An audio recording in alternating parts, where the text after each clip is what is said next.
you ever hear the tragedy of Darth Plagueis the Wise?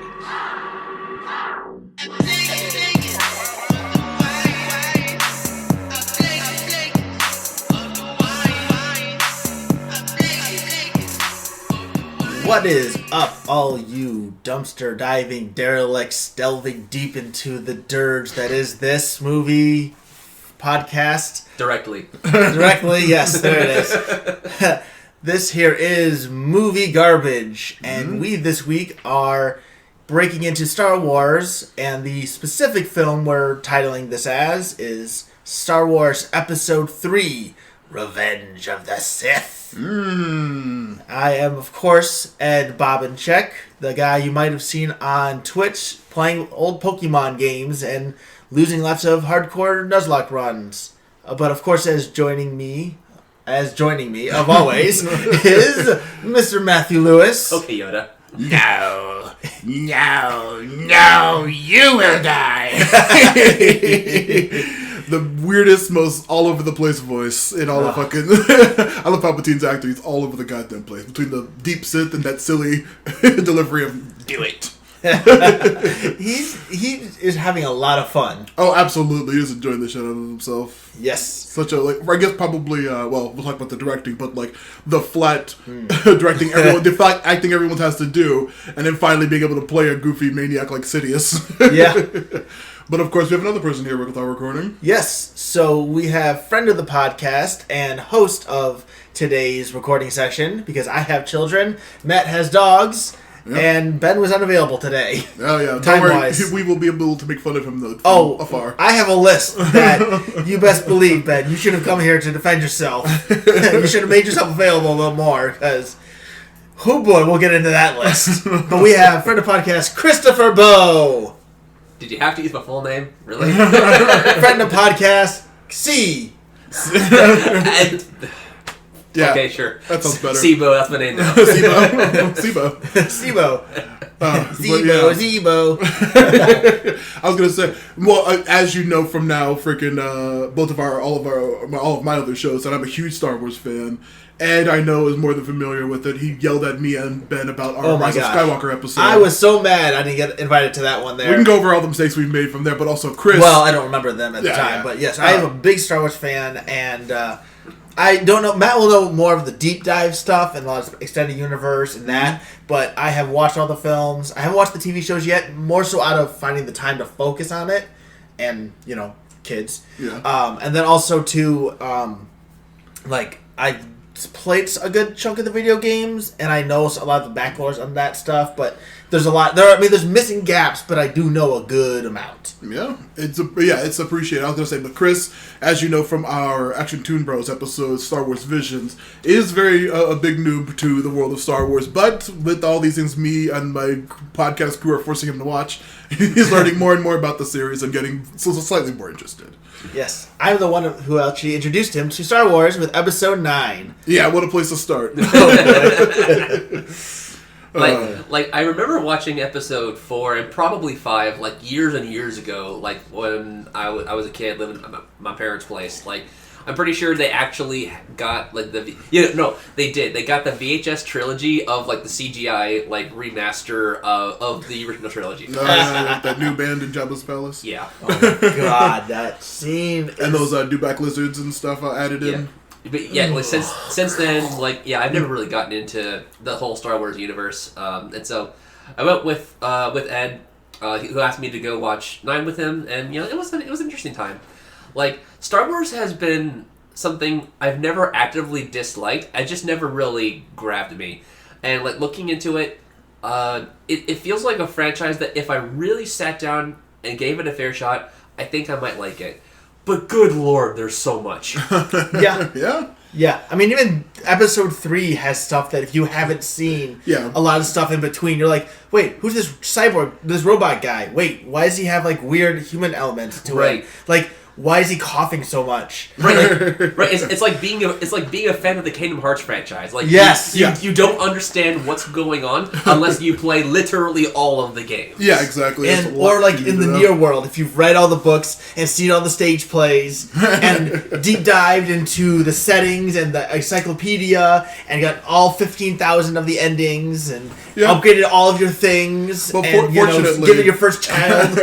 I'll say, fortunately, with Star Wars, any of the trilogies you could conceptually dive into at that point. Oh, yeah. You could, if you chose to. Of course, we didn't do that with Chris. We showed him 2 ends of trilogies. And then the beginning of another unrelated one. I did want to say, to be fair, too, like, Chris, I know you may not remember too much. We did start watching 4 and then 5 at my place. After 9. We brought it up during the Visions episode 2. We had episode 2 on in the background while we were cleaning your the basement up in your place. We did? Yeah, but it was like completely. We saw the death stick scene. And I remember, none of us remember it. I remember 0% of that. Yeah, of course, none of us. I don't remember that at all. I was very focused on cleaning. I chose this episode for the podcast because I love Revenge of the Sith. And also, you need another big franchise to bring in. Of course, we're keeping up with the tradition of me bringing some huge blockbuster and Ed coming in with some fucking weird ass movie you never heard of before. Oh boy, wait till you find out what I got coming next. Yeah, boy. I had never even heard about this until like yesterday. Yeah, but like we are just hanging out. Oh yeah, we said the host of this episode, Chris. We are hanging out at Chris's apartment. They're too much less noisy than my dog Cat's running around. Yep, much yeah. For the record, when I say host, I mean he's hosting us literally, not he is the host. That is me, and I will fight you, Chris, for that. They are in my apartment, is what's happening. No, not the cat. I'm saying... No, he means like... if you want to try to become the host of the podcast, I will fight you. You're also in my apartment. I mean, like, if my cats are in my apartment and you're not, then... No, I mean, not literally hosting us. You are the host. The host of the podcast. Yes, okay. Yeah. I am the host of the recording. I'm glad we got that over sussed out. Yes. Time well spent, let's go. Yeah. We've got about 3 more hours of recording to go. So. Yeah, I was going to say, for this, when I chose this movie and I said, like, on the, which one was it, the Bad Taste episode? Yes. I said I was going to, like, read the book and play the games and stuff. I did, in fact, read the book novelization of this. And there are a lot of scenes that were in the book because the book was written way before the Disney acquisition, so a lot of, like, stuff from old canon is referenced in the book. A lot of scenes that were taken out of, like, they were in the original script but taking out. Like, there was a whole subplot about Padme and Bail Organa and Mon Mothma, like, senators who were against Palpatine trying to, like, talk and trying to figure out what he's up to, which was completely taken out of the movie for Padme to just stand around being pregnant the whole time. Annie! Yeah, I just why is so sad, Annie? She really barely did anything and then got choked. It was really... For a character who was so important for the first couple of movies. I mean... Oh yeah, for record, that was the first of the Freddy Got Fingered references. Yeah, of course, we gotta keep it. Gordy! Which, oh yeah, by the way, I'm constantly trying to when he gets crawled into a paper bag. As cats will want to do. I'm constantly on Twitter tweeting at Tom Green. There was on Facebook, there was a tag a famous person and see if they respond. And I tagged Tom Green, and he has not responded yet. I'm going to work hard. And listen, if I start getting big on Twitch, I will 100% be like, listen, we can pay you. Wait, no, we can't pay you. So if you listen to this for some reason, Tom Green, we probably can't pay you. I was just buy a can. I was gonna buy a. I completely forgot to because we ended up recording it so late for our Korra finale. I was gonna try to get a cameo from Jeanette Varney, Korra's voice actress. But the cameo's still up, right? Yeah, I haven't heard about it in forever. Yes, it's still up. Try to get a cameo from Tom Green. We all chip in. I don't want a cameo. I want him to... Oh, no, I mean, like, on the recording, it was like, hey, action, movie garbage, it's called my movie bad, fuck you guys. I didn't give us a gourd. I was so stupid. Gordy! But yeah, we're not, well, we do want to talk about, Chris is taking care of the cats right now. We want to get his opinion. Yeah, I had to get a picture of it. It's a fucking cute. Yeah, it's very adorable. One of them calling it a little paper bag. But, yeah, Chris, what's it called? Freddy Got Fingered. What'd you think of it? This is that fucking movie. This is not the time or place to really get into it, but just... Oh, no, it is. Go ahead. No, there will be a time to get further into it again. We will watch it. We already did it! Again. He's gonna force the whole group to watch it at some point. Oh, 100%. Trick us all. That film is just, okay. I've got to get my cat out of here. I'll just say this: that movie is a fucking experience. It's an acid trip. It's literally shaking. It's the best. Yeah, it's amazing. It is a literal masterpiece. One of the best pieces of cinema ever created. Absolutely. And anyone who says otherwise is a fucking liar. How about that? Well, fortunately, does Revenge of the Sith live up to our the excellency of? I was gonna say general. Well, we should do general thoughts before we do any like rankings and stuff like that, because we do have a long, nebulous, and once again, just like Avatar, barely plot focused episode. I mean, yeah, this is gonna be very unplot focused, just like the movie. Of course. General feelings on this movie, like like, dislike, whatever. What'd you think of this one? I definitely like it, and it's on. For me, it's on on the higher side. Yeah. I actually asked Leanne too. She would place it like dead center of all of them. Yeah. I just meant like in terms of quality, like it looks gorgeous. It looks fairly gorgeous overall. There's like, especially compared to like some of the older stuff. Yeah. And some even the remastered crap. For me, the biggest problems that this movie has are the points where it doesn't get to be itself and it has to tie into all the previous things. It has to tie into this. It has to tie into that. You mean for the original trilogy or the first two movies of this trilogy? Both. Okay. Whenever this movie gets like its own moments, like it's basically it's like how that's why Rogue One is so good. Like it takes a concept and is able to detail out this generic thing. This movie, when it had to already detailed things, it just became a whole clusterfuck of garbage. But when it got to expand, like the fight between Obi-Wan and Anakin near the end there on Mustafar, that's a great fight. Like it's gorgeous, the soundtrack's great, and that's a detail, Anakin falling and him and Obi-Wan fighting. Like that's gonna happen, but the details were never known until this movie. And it's a great moment. So like they make the connections in the timeline so that like there's continuity, but it sounds like at least Rogue One was in a position where the connections, or like the tie-ins from between 3 and 4 were not so strong that it like influenced the entire plot. Whoa. So the plot of Rogue One is they steal the Death Star plans. Literally the whole film is about them stealing the Death Star plans and legit ends at the start of episode 4 where Leia is handed the disc with the plans. Spoiler alert for a fairly old movie that we knew what was going to happen going into it. Yeah, but there's a lot of crazy good stuff that happens in the movie up until that point. But like tying into the original trilogy, you're trying to even into the original trilogy. I think that stuff like the Mustafar fight, like it was known way back when why Vader is so like burned and stuff back in the 70s when Lucas first wrote the script and everything, the story, that it was a lava planet that caused him to get burned like that and lose his limbs, and he has a base there now. That was all established like way long ago, back when like Vader was first made in the 70s. That like Lucas had that written down somewhere. But I was gonna say, tying to one of my other like number one favorites, Solo. One of the things people knocked it for was the scene where Han gets his name from a check-in person, an Imperial officer, just saying that he has no family, he's coming by himself, so he marked him down as Solo. That was something people like shit on all over the place because it was like such a silly thing, but that's like literally original script, how he got his name by George Lucas in the first place. So I just never had an issue with that. But tying into the old stuff, like besides what Luke and Leia being born, besides like we joked about the stupid decision to send one child to be a princess and the other child to be a fucking moisture farmer on a dirt planet. It's like sand, totally sand. Sand planet. You're right. Equality. Like that's totally a great fate for both of those kids. But I didn't have too much of an issue besides that stuff, like the continuing to forget about the whole plot from the second movie about the clones, where the clones even came from. They never gave a shit about. They're just using them at this point. It's just like there's just so much wasted time. A lot, talking and like. And the opening thing, I was taking a shit when we watched it earlier today, but I made the comment to my wife when I watched it before, and I mentioned it to you guys, and those buzz droids on the ships. It's like they spent extra time having a little one-on-one duel of R2 versus this buzz droid, and it has cuts to both Anakin and Obi-Wan, like, get him!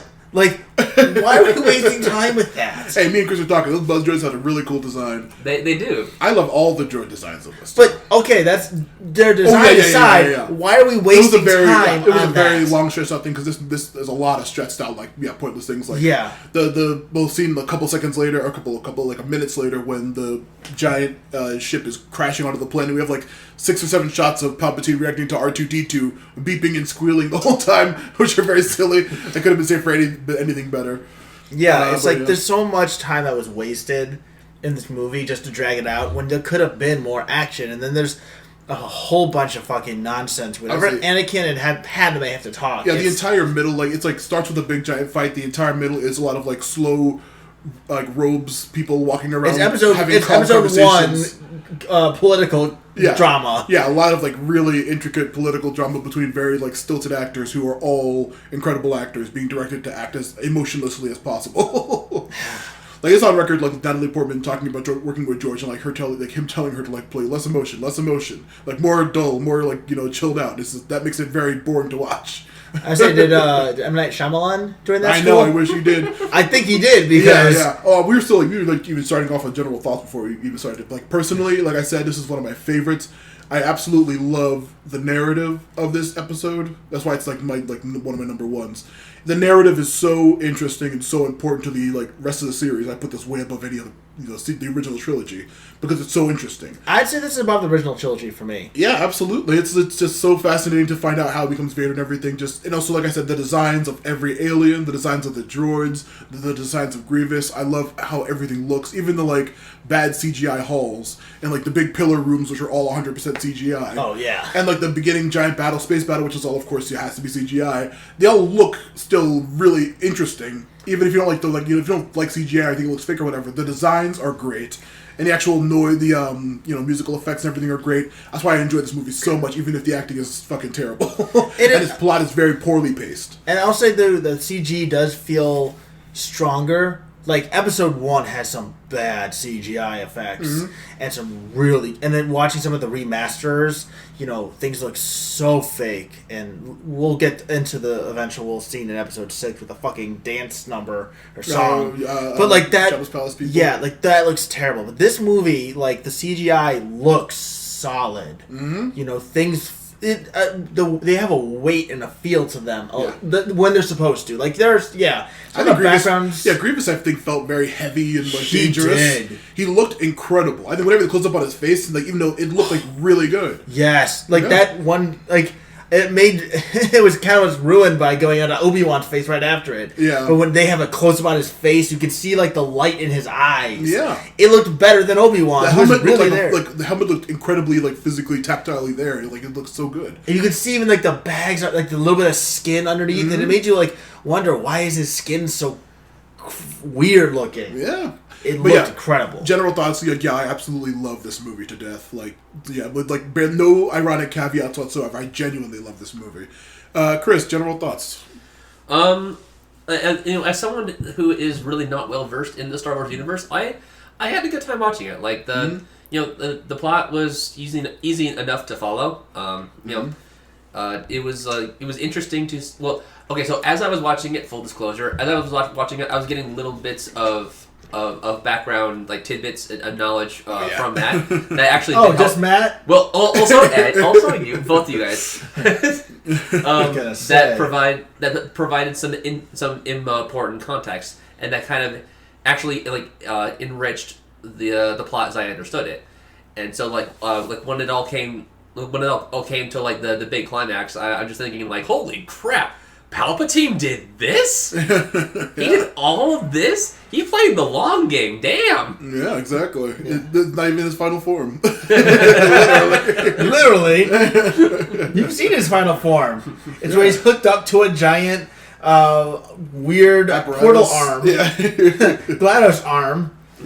And he does his... In a big hall with a bunch of creepy dudes. And he goes, I am the Sith. Yeah, and he shoots that giant movie theater speaker destroying lightning blast into the sky and like brrr, destroys all those ships in That's space. right. I forgot about how loud that was. That was it. Like literally, I watched it several times because I'm a crazy person. And I love that scene. All the audio cuts out and it's just like silence, brrr, like this giant rumble that like literally you can feel in your bones of him just blasting lightning throughout the entire like space. Oh, man. But yeah, it's. I'm glad you enjoyed it. But yeah. And like they having like the original trilogy, I really only know at least the beginning of 4 the most clearly. So it was interesting to like see how 3 wrapped up to like really tie in or like set up for the plot of 4. I thought that was pretty cool. Yeah. Now I have a question for you guys though. So like you as you were talking about earlier of how like you would place 3 above the original trilogy. And part of your discussion of that was because it's like it was cool to see how it led up to 4. That means that your opinion of 3 is based on the fact that you saw 4 first. So my question to you is, do you think your opinions would be different if you had seen 3, never seen 4, and then saw 4? I think, this is going to go into my general opinions on the original trilogy. Yeah. I think episode 4 is boring as shit. I 100% agree with that. That movie is boring as shit. It is so slow. It's a fucking, sci-fi movie from the 70s, but it is so slow. The plot literally doesn't make sense because the universe is not established. But it went over incredibly well, and it became, a huge, gigantic mega franchise because it was so well received.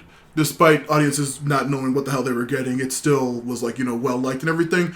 I think that's very, compared to, I watched that movie when I was a child, in the 90s or whatever, and I thought it was, very dull, and I didn't really give a shit about Star Wars. And then, in 2000, episode 1 came out, and I was just like, whoa, this is great. Everyone was just like, nah, this is terrible. This isn't the Star Wars I grew up with. And then I ended up going through 1, 2, and 3, loving 3, having everyone shit on it more and more, though, because, this is why I chose this movie. Culturally, this movie was very, very poorly received for the past, 15 years or whatever it's been. Wasn't it, well received, or, at least episode 4, wasn't it, regarded as, a movie with, perfect film pacing? Yeah, 4 and the original trilogy people absolutely love, but, personally, as, a person, who's much younger than the people who originally saw it, I think it's very poorly paced. I gotcha. But I was saying, episodes 1, 2, and 3 were absolutely, despised when they came out in the early 2000s.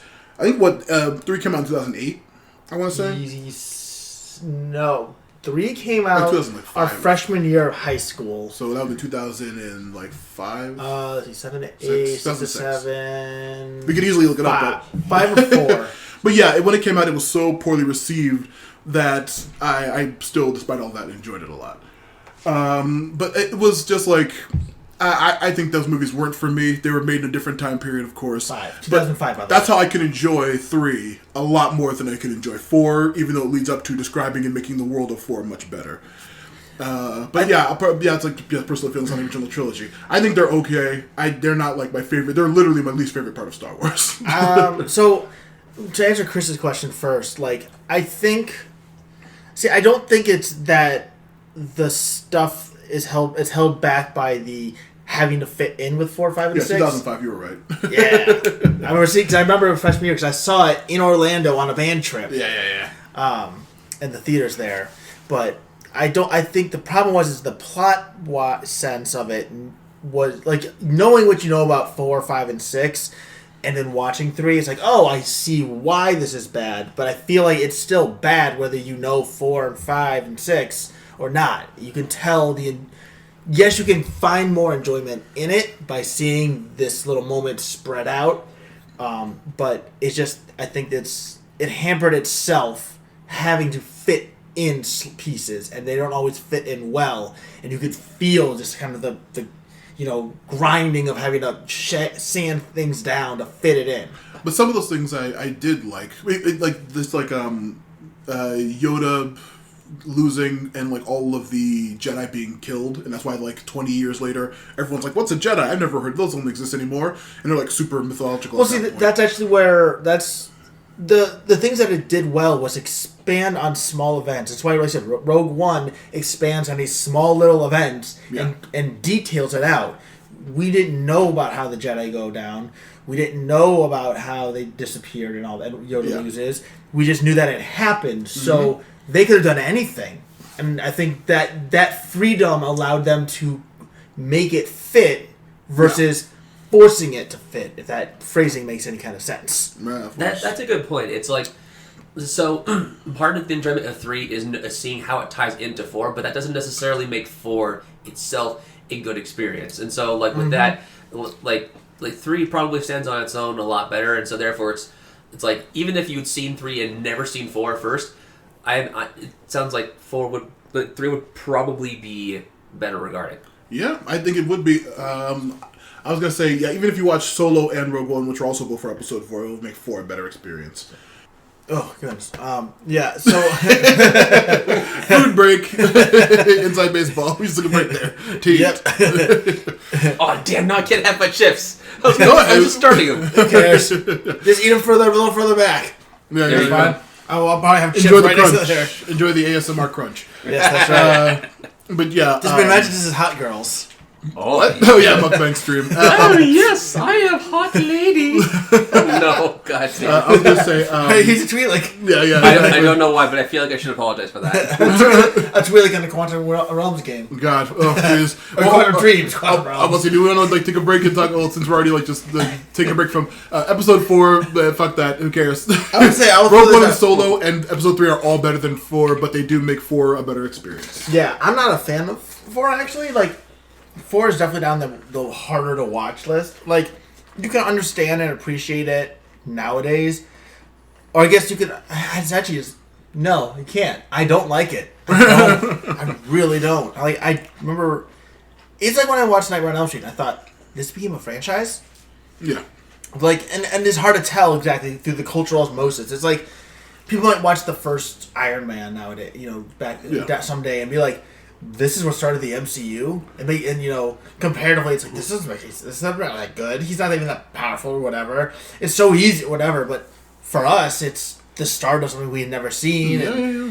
You get tropes and you get these changes, so it's hard to tell generational gaps. Yeah, 4 I am not a fan of. Yeah. The whole original trilogy is just so. I think it may have been to do with like all of us grew up in the 90s kids, but no, I'm saying like we grew up with different sci-fi during that time period, tonally wise and graphics wise and stuff like that, where we probably would want something more like exciting. But even though those movies were still big during that time period because nothing like them was coming out yet. Mm-hmm. And people are now, these days, defending the prequel trilogy, which was shit on at the time, say like, oh, those are better than these new stupid sequel Disney trilogy, blah, blah, blah, blah, blah, stuff like that. We live in a world that happens. Yeah, where people are always like... the first one is the first Phantom Menace is my second favorite Star Wars movie. Absolute sick maniacs. The monsters. Absolute vile monsters. Say stuff like that. But yeah, I still really appreciate this movie. But yeah, did we cover? I don't know. Ask Chris. He's eating chips. His general thoughts on cheese to his cats. Yeah, he said that he did enjoy this movie though, right? Yeah. General thoughts wise, I was gonna say what's your favorite space battle, but I don't know if you can pick out too many you've seen before. I think the beginning one of this one is pretty interesting looking. But I was gonna say never mind. Fucking the once again we're gonna keep fucking shilling Rogue One, which we wish watched Rogue One instead. Rogue One's really the space fight above the planet Scarif with that the Hammerhead ship that those that was good. Yeah, I will still say that there's some great battles. I'll give Episode 9 credit. I thought that ending battle was pretty great, especially when you had this moment of the whole galaxy coming to take him on. Yeah. I thought that was pretty cool, and you get to see these fighting those Star Destroyers made from nothing. Update: Quill turned her note to the cheese. No cheese for the cat. But yeah, I thought that they did a good job in that. I'll give it. The movie did not earn that fucking moment, but it was pretty cool. Yeah. And I liked the what was the name of the planet? Episode 8. It's not technically a space battle, so I guess I can't count it. But the salt one. Yeah, the salt planet. I don't remember what hell that's called. But that doesn't count as space battle. Oh, you mean when they had that big Death Star device and they were fighting on the X-wings right above the thing on those salt skimming boats? That was a pretty cool fight. Yeah, I was gonna say we could just go over favorite fights, but I was gonna say Yeah, I can't even, like, Duel-wise, Duel of the Fates, freaking Darth Maul versus Qui-Gon Jinn and Obi-Wan is absolutely great. Yeah. I would say, like, I'll bring up the fucking esoteric-ass animated series and stuff, too. No spoilers if either of you ever check it out, but the fight between Vader and Ahsoka... Oh, I can imagine. It's great. Like, amazing. And, like, I can only imagine how good that one is. It's so insane. Also, that's the most fucking bizarre ending you could possibly imagine. But, like, but yeah, that's really appreciated. I was gonna say also, yeah, I'm the two people who never checked out Clone Wars, because that also ties incredibly into... I caught episodes before, and I've seen the first one since. Stuff, yeah. It's hard, but I do want to throw out one of my favorite fights. It's actually episode 7, when it's Finn versus Kylo, and then Rey versus Kylo. I thought that was a great fight, because that's when it actually uses... Like, one thing I don't know about, because we live up here in Cleveland, like, snow is weird, because it makes things brighter at night when it gets hit with white. And I felt like that using snow for that fight was so brilliant. Yeah. Because you could use the darkness to illuminate their lightsabers well and get some color, but then the snow helps reflect off of it. So despite them having clothes and their colors on it, the colors that they had with those sabers were so good, and it was so... I just felt like such a great fight. Yeah. Also, again, it's my favorite, in episode 8, the fight with the red guards. That was fucking amazing. That fight is top tier. I was gonna say, like, even like conceptually, choreography wise, I remember back in the day, the prequel trilogy got a lot of shit, especially that last fight between Anakin and Obi-Wan for the choreography of the original prequel trilogies, like the crazy lightsaber twirling, like, flipping. People called them like rave battles and stuff like that like look crazy. And I was thinking, like, that was a time when Jedi training was on an all-time peak. Those people are like super expert sword fighters. And then, like, yeah, the fight you mentioned between Kylo and Rey, where, like, Kylo, I don't think has ever trained against... Well, yeah, he should have when he was a kid training with Luke. Yeah, he was training against... but also Luke never actually had a lightsaber fight. Except for Vader. Those original fights... Yeah, they were very stiff and very... That's another reason they're very boring, because they're so stiff. I will give credit, though. I felt like 4... between Vader and Obi-Wan was really dull, but him against Luke in 5 was much better. Yeah, it looked a lot better, and then the final fight between Luke and him was very much interesting as well. But, like, the crazy lightsaber fight, I was just thinking in my head, like, if Anakin or Obi-Wan, someone of Anakin or Obi-Wan's skill was ever, like, up against somebody like either Rey or, God forbid, Finn, or even Kylo Ren, they would probably, like, utterly destroy them in a lightsaber fight, because they were so ridiculously acrobatic and so skilled with those sabers, but from, like, years and years of fighting in a war against other saber users and tons of droids and stuff like that. But that's why I enjoy the fights of the prequel trilogies, even if they are, like, crazy bombastic flips and stuff that you do not see in any other of the 6 movies. I was because I noticed too when when I was watching this, Sidious had a very similar, almost darker style of Yoda. Yoda's style, because he did a lot of weird flips, and he would pause to use really powerful force moves. Mm-hmm. But he had that same like quick aggressive style. It was just a little bit more aggressive. So I don't understand how he was able to get that first kill. When he killed those, like, 3 masters? Yeah. Like, he literally, like, pulls it back, holds it there, makes a goofy face, and then stabs, which should be a Jedi Master. Yeah. To go, who they knew they were taking on a Sith Lord. Well, I'm going to say, even through all of Clone Wars, the uncanon Genndy one that Ben likes, Boo Ben, and the one that I like, Clone Wars, I don't think any of those Jedi have fought another lightsaber user besides Anakin and Obi-Wan, who are frequently clashing with the likes of Dooku and Asajj Ventress and other people like that, who are still like that they're training. They should be trained, but then when it comes down to it, they didn't know what they were doing. So I mean, how does Sidious become so good then? Who is Sidious fighting? Literally nobody. Well, he is literally a politician we have seen into the films up until this point, or he's a man in the shadows. He is pure Force user. But he's also the singular focus of all this. Well, we'll find out in episode 9. He is all of the Sith, so he's the only one left. Is he a fucking hive mind like Venom? Yeah, probably. He's just that powerful, I guess. The worst to take away from that, like how Yoda's just that powerful. But it's just like, yeah, it was such an insane, weird thing for him to be just so strong. But also people complained about, remember people saying Rey was too strong, even though she showed she's good at fighting in the first 10 seconds of her. Actively fought. Yeah, actively fought with the staff before she got the lightsaber, so she would know what she's doing. More than Finn, who's just a shitty janitor stormtrooper. Well, still, I'm sure he was trained. Yeah, he was on the field shooting with Kylo Ren. Yeah, at the beginning, even though he was like a janitor otherwise. Right, I'm sure that's one of those. But yeah, if you're a stormtrooper, because they say that we learn through outside means, not the movie itself, that he's force sensitive, and that's why he was chosen or kidnapped. They would have trained him as a child to that point. They didn't train any of those fucking people. They had to have, though. All the First Order people were very incompetent kids. Well, they still would have had to train somewhat. Yeah. God, First Order. Also, getting into the lack of how the First Order came about compared to one other thing we talked about tying in the beginning of the Galactic Republic, which was handled very interestingly. I remember Chris was sitting here with us, shocked at how it actually turned out. When when Palpatine became the Emperor, and he finally got all the cultural osmosis of what the hell this guy is. It was a really good scene. It was really well done. It was a little bit dramatic with the. It's got one of the best. Yeah, and most. Unfortunately, culturally relevant lines. This is how democracy ends, with thunderous applause. Yeah, exactly. And then the Empire proceeds to destroy the entire galaxy for the next 20 years. I thought the recurring line you're going to talk about was "search your feelings." Yeah, you know them to be true. Oh God, Star Wars. But yeah, I think the plots of all these are way more better than the original trilogy. And I'll say, but comparing it to the plots of the fucking sequel trilogy, the freaking the 3, 7, 8, 9. It's also still better than those, unfortunately. For the trilogy, the acting is inarguably better in those sequel trilogies. The visuals are inarguably better.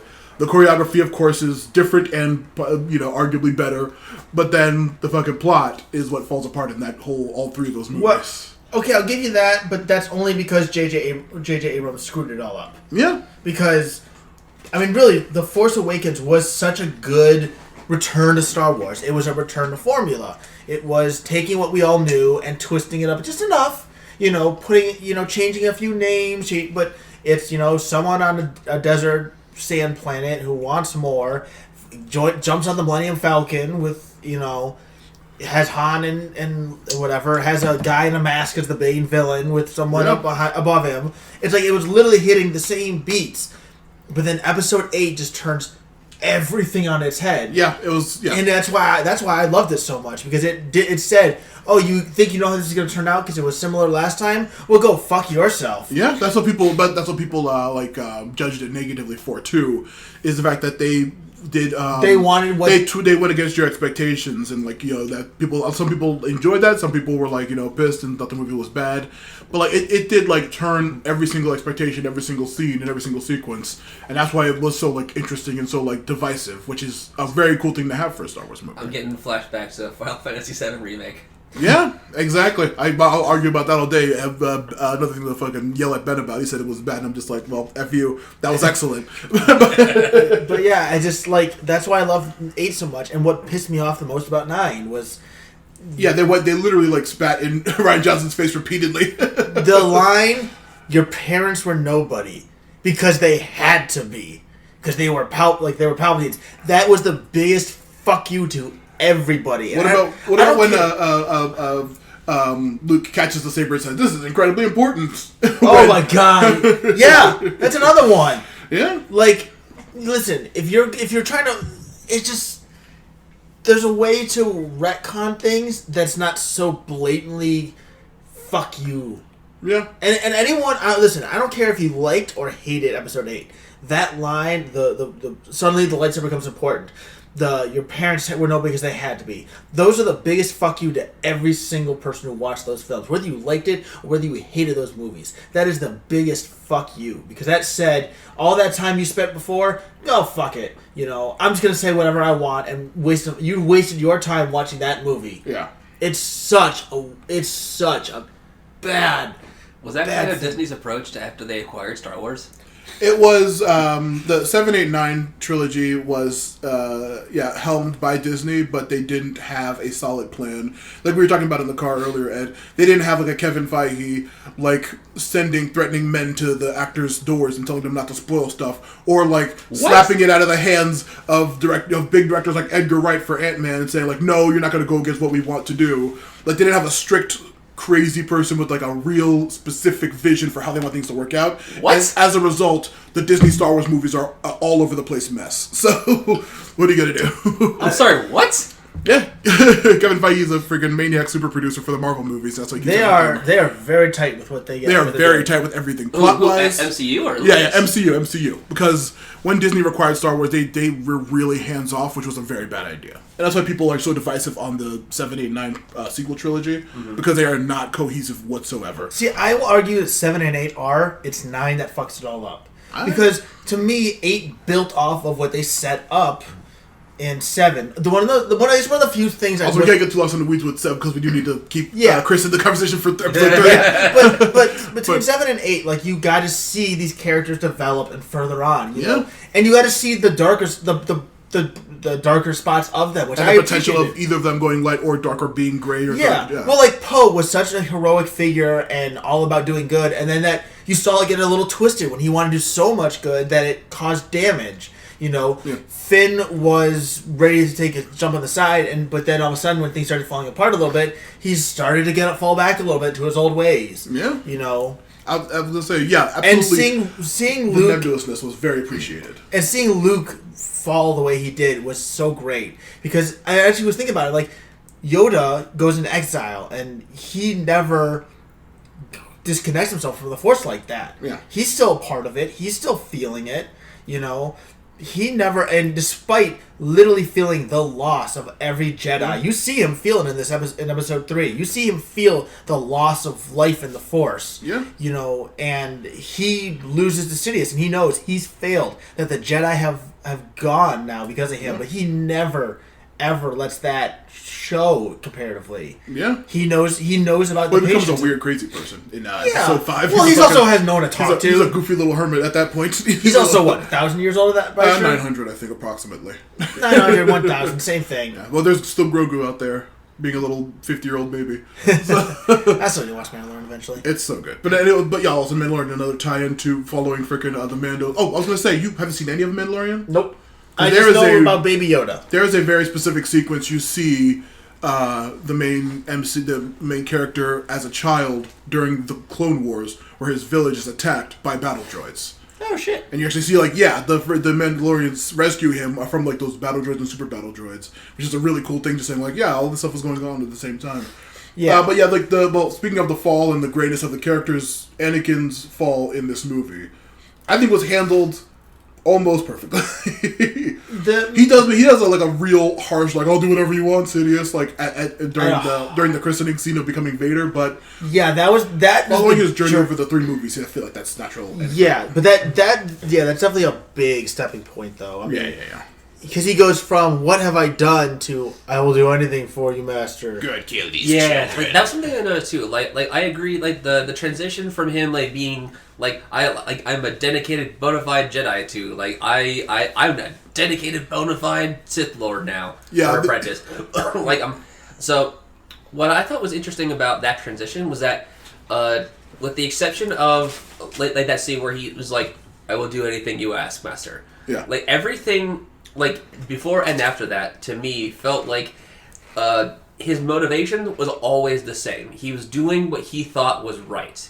He was doing what he thought was correct. He didn't really care about... Well, he started by saying, I am a Jedi, this is what Jedis do. And later it turned to, I'm a Sith now, using my power to do this thing will allow me to protect the things that I love. He almost always did everything he did because he was trying to hold true to his values and protect the things he cared about. It just so happened that in the process he went from the dark, which is I think is really interesting. I'm not sure what the literary term is for that, but development. Yeah, development. Maybe more moral or metaphor, I guess. Yeah, I would say if they we explained it too, Chris, while we were watching that the Jedi aren't allowed to form attachments. but that's like such a nebulous thing for turning to the dark side or not. That it really wasn't played up strongly or like directly enough in these movies to show why he would like turn to like killing younglings to save Padme, which is such a far way to go from what he was doing before, just having a secret wife or whatever. But they really could have done like a better job portraying like he's doing it for this reason because he cares about these things and these are his actual goals. But like all those slow talking scenes and all the crazy weird political machinations were like a lot more confusing and weren't handled as well as they could have been. But I still do appreciate him, like, the crazy, weird downturn. They could have, like, emphasized more that he's, like, how desperate he is to save her. But, again, it comes down to Hayden Christensen's weird wooden acting. Yeah. Though, by the way, I saw this earlier, and I want to share this. Contrary to popular belief, George Lucas says Jedi are allowed to have sex. Jedi Knights aren't celibate. The thing that's forbidden is attachments and possessive relationships. So someone else pointed out on Twitter. I'm gonna give them credit for this joke because I'm not the one who made it. It's the Twitter user at Tundra is a god. So at Tundra is a god made this joke. Imagine being a Jedi, just finished clapping cheeks. Shadi says I love you before leaving, and you turn around like, may the force be with you, because I won't. Yeah. Which is... yeah, exactly. There was a Qui-Gon Jinn book where I talked with I mentioned it briefly in another episode, that, yeah, there was a Jedi who was like, semi-kicked out of the order but still reported back to them sometimes, and he was like, yeah, having flings, doing drugs, doing whatever the fuck he wanted, but still staying pure and like, you know, he was sleeping around, of course, he slept with like random waitresses and didn't really care, but he was still like considered himself like a Jedi. And I was gonna say, isn't there a Jedi, or what? Isn't there an actual Jedi that is like married? Ki-Adi-Mundi, the tall-headed one who gets shot down by them, his race is so like scarce and not around, he was allowed to have a wife and kids. Just because of that personal reason. But I was going to say also, I can't even get into the whole backstory of Ahsoka and her eventual leaving of the Jedi Order during Clone Wars. An incredible arc. Definitely check it out if you're ever vaguely interested. It's a whole thing of like somebody bombs a Jedi library, and it's a whole long thing of her people thinking she's guilty of it, but then at the end she realizes how fucked up and stupid the Jedi Order is. And she actually leaves. That's why she's not in the rest of the series or in Episode 3. But then she has her own solo book before she pops up in Rebels and stuff, where like there's people who are like hitting on her and interested in having a relationship with her, but she's still in her mind is like, I can't do that. That's against Jedi teachings. So I'm not going to pursue this, and then goes on her way. So it's like, yeah, they're very complicated with their actual thing, but they could have done a better job showing Anakin's like actual super love for Padme and like turning against, he's like weighing the Jedi teachings say this, but I'm feeling this. They could have done that way better if they had Hayden Christensen actually acting, as opposed to like stiffly reading his lines. Yeah, basically they used the table read. Yeah. For the actual performances. Yeah. Which is a shame, because there were some good lines that could have had so much more weight. Yeah. I mean, one of the biggest ones is when he goes, "I hate you." Yeah. Like, yeah, it's over the it's over the top and it's goofy, but there's such a passion behind it, which you don't hear from him. Like, I have brought peace, justice, and order to the galaxy. From my point of view, the Jedi are evil. You are literally standing. You're with him. You are like when he says the you Jedi You brought him evil, here to kill me. When he says, from my point of view, the Jedi are evil, he is standing on a small little robo-droid, like 3 feet over a river of lava. Yeah. In a death match that has, at this point, probably lasted a good few minutes, which I'm not a sword fighter, but I would assume that any duel this long is going to start weighing on you. Yeah. Plus, they're still leaping around. They're running. They literally had jumped off of a giant contraption that had fell into the sea of lava, and then fallen over a waterfall made of lava. He jumped into this and says that. Like, my dude... How are you going to say it like that? Even when he's just like, I had a dream, Padme, that you were dying. Like, oh, well, that's ridiculous, Annie. What are you talking about? I won't let it happen to you. Annie! Yeah. I'll save you. I'll do anything I need to save you and the baby. Like, he's just, like, so dry and blank and awful. But, like, I see Hayden Christensen in other stuff where he's really good. Yeah. Yeah. Like, but he's you know what had more emotion than that? Jewels! I got you jewels. See? Yeah. Jewels, Betty, jewels. Jewels for you. I got jewels for you. Like, that had more emotion as a joke than... They're jewels, Betty. They're jewels. I got them for you. I got them for you. I'm so sorry. I was gonna say another thing. What was it? Hayden Christensen in that fucking what was that shitty pizza movie? Did you see that movie with Emma Roberts? Pizza movie? It's some shitty movie where like 30 minutes or less. No. It's a movie. It's like it takes place in like fucking Little Italy, Canada, where Hayden Christensen's family owns a pizza shop, and Emma Roberts' family owns a pizza shop, and he's doing a crazy accent like this, even though they're in Canada. Alright, overseas. And he's just like doing a ridiculous, offensive New York accent, even though they're all Canadian. And it's like, Canadians, New Yorkers, they're all the same thing, right? It's authenticity. What are you talking about? Yeah, it's authentic. Okay, It's authentic. What brought you back to the city? It's making me a lot of money. Yeah. But like, in that shitty movie, he had way more emotion than in this. He's like, it's just awful. But also, that again comes down to the directing of George Lucas for these 3 movies. Yeah. Which I'll say the story was good. The directing of the actors was very, very poor. Even Samuel L. Jackson. I've never seen him so goddamn muted. Yeah. An insanely passionate and incredible actor, just like any M. Night Shyamalan movie. The tyranny of the Sith is over. Yeah. You have lost. Yeah. He's confronting him and he's just like, it's just so bad. It's insane. Like, why would he direct him to be so emotionless? It's, ugh. Like, even if, because apparently I've learned that his, style of fighting is actually very unique. Yeah. Like it's his own special kind of form, but it kind of Mace pulls. Windu's. Yeah, Mace Windu's. It pulls in a little bit of dark side and requires a little bit of emotion. And if you're a master and can control your emotions, you can use it. But it's banned because you have to be a literal like top tier master of your emotions. Yeah. Because any little bit will put you down this massive downslide into the dark side. Which I feel like you do see a little bit here and there with him. I was going to say that actually ties into an episode of Visions. Remember the episode with the Ninth Jedi? Oh, with Kara? Yeah, with the one with the like all those with the big twist happens and they pull out the lightsabers. Yeah. But then the one person's lightsaber actually turns from red to purple because he's not dark side, but he was being influenced by them. Yeah, that's very cool. You need to check that. Yeah, that was out. That was a beat that I actually missed, and I'm kind of sad that I missed watching it. But like that's so cool to hear that it happened. Yeah, which is also really interesting because I thought they couldn't change back. It was a specific thing, like the blacksmith who's making. I'm not gonna go into the whole plot of it, but there was a blacksmith who made special lightsabers that reflect the actual intent of the person. So when people turn them on, you can see if they're like a dark side user or like if they have a yellow blade or if they have a blue or green or whatever. Yeah. And somebody who's fighting with a red blade who's like just was like tempted by the dark side, it turns purple as they continue on a fight.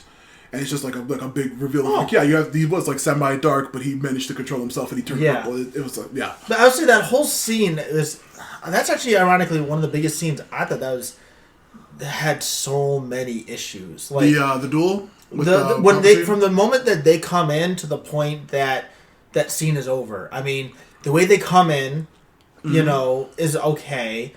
His reaction, like I said, the fact that he gets the better so quickly is such a waste. Yeah, that's bad. Of potential, like literally, like one of those guys, Kit. You literally see him underwater taking on all these fucking guys, and he gets most action out of him. I wonder if it's like it was an issue with just like the choreography and all those robed people and all those people in like the crazy prosthetics. They're like, we don't want to fight, just fucking knock them down, and they all get like killed by one. It sucks because the choreography is so insane and flippy and like all laser twirling every other fight, but that one he literally like lands, stabs one master down, stabs two masters down, reflect, and then slash other master down. Now it's just being you, Mace. I can understand that to an extent, but even if they start throwing some force powers into it. Yeah, nobody had a second. I mean, literally, they didn't even do a thing. Then you have, like, the fight between the two of them was pretty alright. I'll give them that, Well, we never asked Chris his favorite duel in the... hold on. Let me get on to this whole scene here. I'm the host. I'm in control. Stop trying to take over here. This is my podcast. Yeah. That's what I thought. Anyway, so the fight between Mace and Sidious is pretty good, And then you get them... Like, okay, first off, if... I never could tell Mace's intent after he gets the betterment of him. Yeah. Because he lets Sidious crawl away and back away. And he's like, in the name of he still says he's under arrest. And then he suddenly wants to kill him when at that one point. I think when after he does the lightning and then he's just like, okay, well, he stops the lightning and he says, I can't stop him. And it says he's too dangerous to let live. Maybe. But it's not really conveyed in any good way. I would say at that point, he is seemingly weak. And I don't feel like he's I can never tell his intent. Sidious is as best as he can be, you know. He's goofy, but he's having fun with it, and that fits. Then there's Anakin who comes in, which I'm upset by all that because No, he dumb. needs to live. Don't kill him. I need him. Yeah. It just, the way he said it and the way he acted, Windu's death was interesting, but then he goes from what have I done to I will obey you, my master, for, you know. Yeah. Also, I called this out as well. So Sidious is like, the dark side, you know, will teach you to do this. You can gain the power for sure. Yeah. Yeah, you 100% can gain the power of the, you know, if you go to the dark side, you can learn how to save her. Then after this point, he says, between the two of us, only one person ever figured this out. But between you and me, I think we can get this. Yeah. It's like he literally just broke it fell completely to the dark side, and you can't even give him that. Yeah. Like, lie to him. What's he gonna do? Call you out on it? Yeah, okay. Well, there's a lot of good decisions. Like, Anakin was incredibly powerful in the Force. You'll see that later as he goes on to be Darth Vader and what Darth Vader does and other stuff. But he was never very smart. So Anakin was quite stupid and obviously easily manipulated by Palpatine. It's like he didn't actually go to proper school. Like Yeah. He was a slave on a dirt planet. Yeah, and then all he learned was war and fighting and how to not be attached to things. Yeah. Which he failed at that too. So Yeah, they really screwed up. yeah.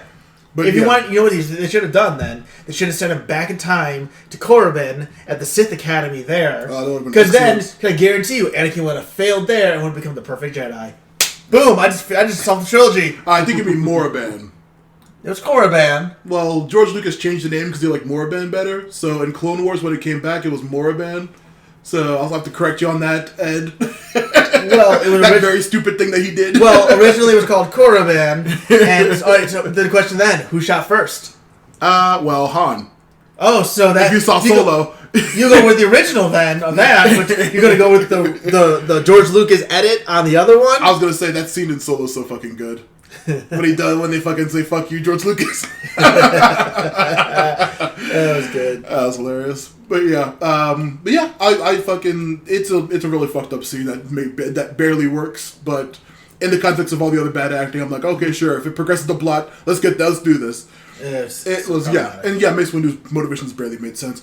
Chris. Yeah. Just a random out of nowhere question. What lightsaber? Like you really can't tell from the hills. What lightsaber fight did you like the most of everything you've seen so far? What you can remember from the other movies and from even Visions as well? Okay, well, honestly, none of the.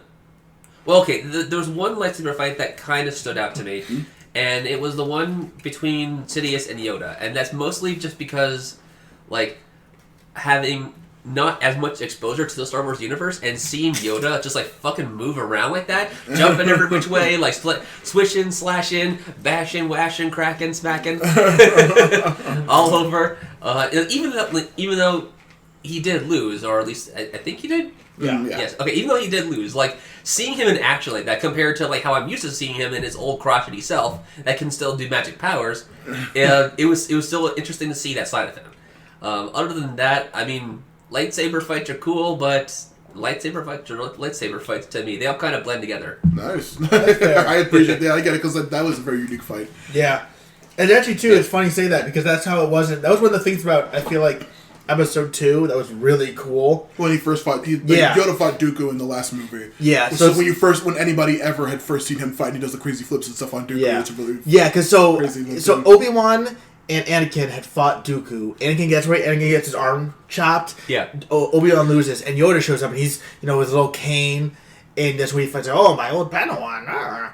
And he gets, like, a thing chucked at him, and all of a sudden Yoda drops the cane, he's like, vroom, and, like, catches this massive object out of nowhere. Yeah. And then he pulls out his lightsaber, and he starts, like, leaping around Dooku and beats him. And it's just like, I'm sorry, he was literally using a cane 2 seconds ago. So the cane's a farce, I see. Yeah. Or he just It's walking, freaking Willy Wonka. I was gonna say moving around. I guess is the case because he walks slowly, but he can like hop everywhere like a little rabbit creature. But yeah, it is really interesting. I like seeing him fight because you get to see him at his strongest. And the one episode of Clone Wars I saw, the first one there was I thought really great to show Yoda's like just how strong he really was, and how, despite not having connections, he knew how to make them. Yeah, he was and still a very control them. kind, caring person. Yeah, like, he made connections, but you knew how to break them. Especially, like, in this one where, instantly, without a hesitation, he decapitates the two guys about to kill him. Yeah, I was going to say, the whole detachments thing is also very cool, but if you follow The Mandalorian, spoiler alert, Grogu, the little baby Yoda, is Force sensitive. And you do get to see how him having an attachment to the Mandalorian may not be putting him on the right path. It was actually really interesting, too. Ooh, the Dark Yoda? Wait, so has it been confirmed whether... I mean, I'm not up to snuff on the Mandalorian, but I'm curious, like, can you tell me whether or not they have confirmed, is Baby Yoda actually Yoda, or... No, the Mandalorian takes place after Episode 6. It's like after the Empire and Vader are defeated in Episode 6. Okay. It's like a couple of years after that. But so Yoda, a spoiler alert for the original trilogy from the freaking 70s, Yoda dies in Episode 6? Oh, no. Yeah, because that's... And Grogu is approximately about the same age as Anakin would be at that point. Huh. Yeah, he was presumably born possibly around the same time. So did Yoda say, "May the Force be with you, Shoddy," because I won't be? Yeah, possibly. Or I was going to say, vaguely mentioned, I don't know if it's even still canon or not, but the creation of Anakin as a being was through midichlorians and the manipulation of the Force, either by Plagueis or by Sidious. Yeah. Which also leads to the whole, does that mean that Sidious is his father? And then that leads into weird stuff with Rey and Kylo. with their relationship. I feel like it was Plagueis. I don't know why. In the old canon, it 100% was Plagueis, but I believe a recent comic alluded to Sidious being responsible for using midichlorians to impregnate Shmi, his mom. The way I would interpret it all is that Plagueis is the one who did it. Maybe Sidious did similar to her what he did to the clones. Yeah. Where it's like Plagueis did it, but he put something, a little... Or he facilitated his master's plan once he killed his master. Right, that might have been it. I didn't read the comics, so I can't give you specifics. I just saw a panel or two and didn't read anything. But yeah, it's just all the Force magic and everything. But Chris, for Visions, I wanted to say, Am and Kare from the twins. Yeah.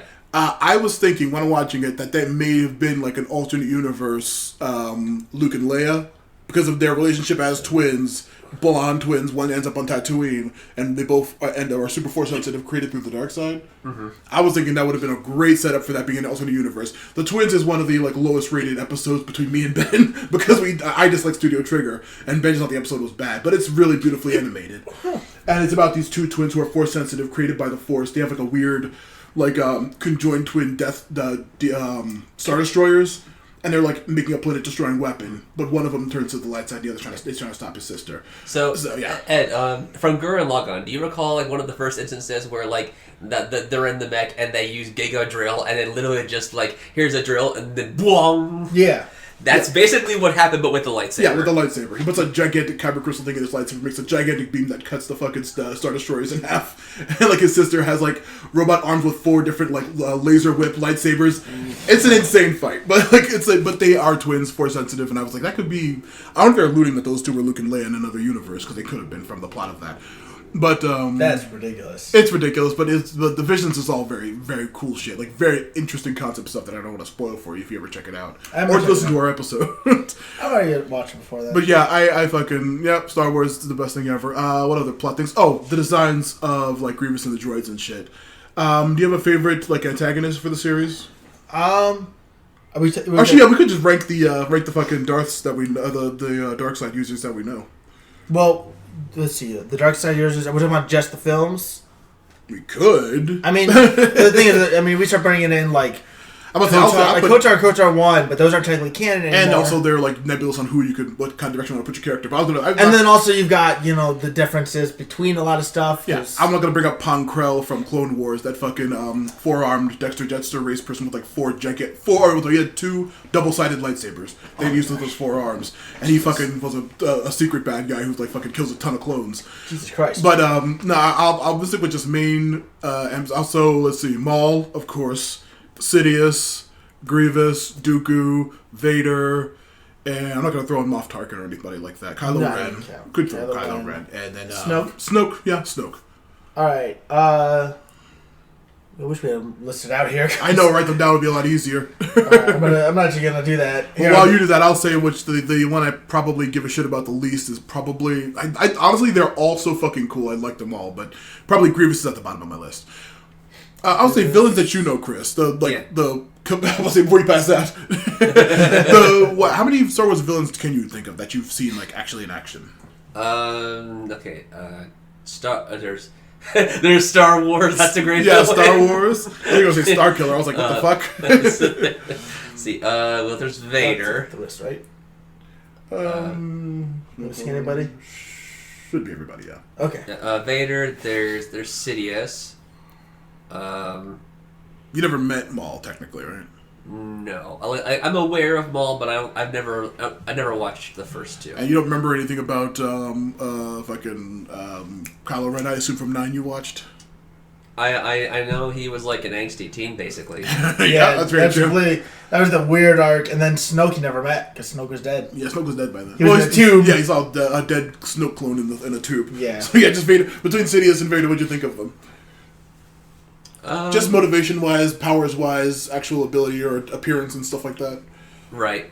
Like cultural osmosis regarding Vader, I guess. Yeah, sure. Yeah, like I mean, if you only watch Episode 4, you would think that like Vader's motivations are like very like one-dimensional. Like I am the dark side. I'm part of the Empire. The Empire must take over everything. Yeah. But watching 3 before that tells me that like his motivations were actually run deeper than that. At least in terms of like his like why he came to the dark side and his allegiance to his master Palpatine or Sidious. Yeah.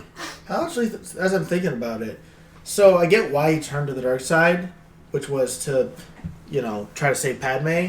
Then he fails, and I just don't get why he keeps. Yeah, I was gonna say like he doesn't. Technically, he does it because he's trying to secretly do it, but I feel like he could have at any point actually properly taken out. Yeah. I'm not sure if that's true because I mean, from what we saw, at least from what I'm recalling, is that his final interaction with Padme was immediately followed with him dueling with Anakin, and then that was a whole freaking chase sequence that led into that lava area. Yeah. So I don't think he really had a chance to okay. So his last encounter with Padme, I think would have been the turning point where he's like, oh crap, what am I doing? This is terrible. I've got to stop this. But then of course he has no time to think. He has to deal with Anakin now. But after that he gets saved and or deal with Obi-Wan. Derp. But then he gets on the mask and he survives. And then the first thing he does is, where's Padme? Is she safe? And then Sidious is like, oh, you killed her. And then he goes, no! Blowing up the mic for himself. No!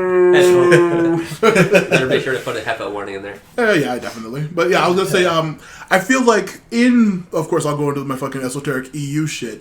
It is a constant, like... in a lot of the completely 100% excellent Vader comics from Marvel and Disney are really fucking good. They go into his character after this point.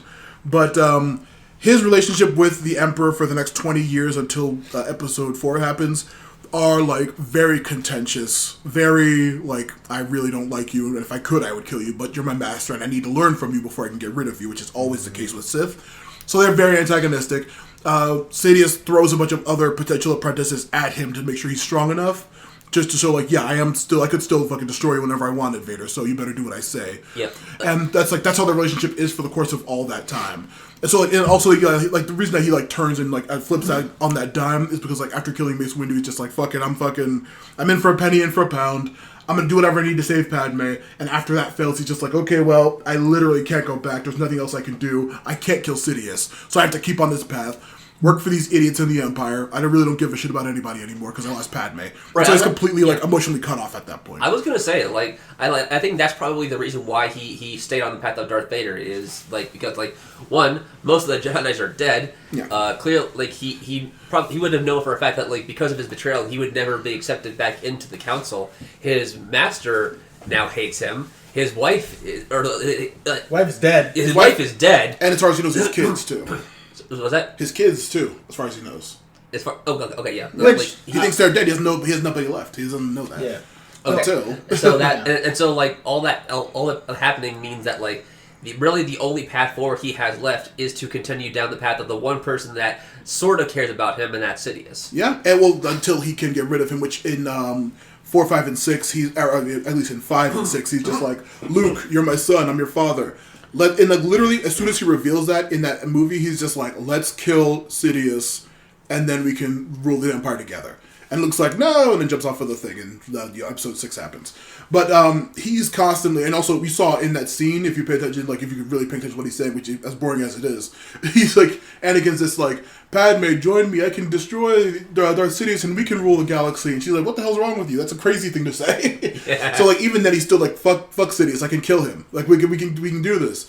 And like as you have the comics and stuff go on, it's like that. He can't take Sidious on, but so he's just sticking around until his son who grows up, and he's just like, Luke, you're a fully grown person now, you're a trained Jedi, join me, we can kill Sidious. He's still trying to do that 20 years later, like, I can finally get rid of this guy, and everyone's just like, yeah, no, you're evil. Okay, that makes me feel a little bit better about him. Yeah, it can be justified when you like... That makes me want to switch. Oh, you're putting your order still in order? I got it in order. Because then I'll fucking go into... But then also, just your what do you think of Sidious? From what you've seen of the bit you've seen of how his insane machinations. Well, it was interesting to see like the turning point of his physical appearance, where like he goes from like being a respected counselor to being like the creepy old man that he is now. So I thought that was pretty cool. It was interesting how like he clearly was trying to influence. Well, okay, so he started off presenting himself to Anakin in the sense of like, well, you shouldn't just assume the dark side is terrible. Like maybe there's good in it. Maybe there's something to the dark side you haven't really considered. You should think about it. You should try it out. Like it seems like he was just kind of nudging in that direction, and then later started getting a bit more serious, where it's like the dark side the dark side can solve problems that the light side cannot. So. Which is, you find, if you think about it, in episode 9, that proves to be a lie. Well, he did survive. Who? Freaking Sidious. Well, he did, but I mean, also, how much extra work did he have to do outside of that? Because he literally had to find ways to clone himself. Excuse me. Someone's burning something in this apartment, too. Yeah, I'm feeling that. Yeah, he literally had to clone himself and attach himself to that giant hook hand arm thing, and was like a shell of a literal being, but barely held together. I was gonna say, which again is sorry. I was gonna say even, but going back to the likes of Visions again, Chris Akakiri, the ending of that dark side user. Who takes the samurai's hand, puts it on the girl's chest, and actually brings her back to life. What was her name? Like Manjaro? Masago? Masago, okay. Yeah, the girl's name was Misa, who they brought back. But, like, spoiler alert, a dark side user does bring somebody who was killed back to life. Oh, shit. With an actual power and says, you become my apprentice. And it's just like, well, Plagueis also presumably did figure something out. But the method that Yoda's referencing is the fucking Force Ghosts. Well, so give me 1 second here. Are you still organizing your list? Because I'm going to say, before you even say, I still have to like go on a whole spiel about Maul and a whole spiel about Dooku and a whole spiel about Kylo Ren and a whole spiel about Snoke. I have my own list already. I want to keep it whatever. But I was going to say, talk about with Palpatine surviving. It's very similar to.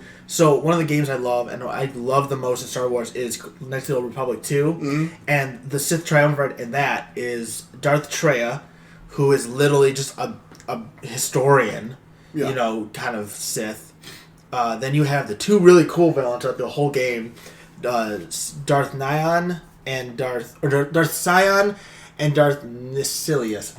Nihilus? Nihilus. I think that's what it is. It's a weird name, but Nihilus literally felt because they were created and influenced by the wound in the Force caused on Malachor 5 when that bomb went off, and it literally caused a rip in through the Force and like this wound in it, and they came from that. Sion literally was immortal so long as he felt and embraced the pain that he was always in. He was like, his skin was like cracked. You could literally chop him to pieces. I think it was cut in half. He might have been at some point. I feel like he was cut in half. He had like no shirt. He was like gray, cracked skin. But yeah, he literally could not die. So kept himself alive through the Force. He kept himself alive through the pain and the dark side of the Force.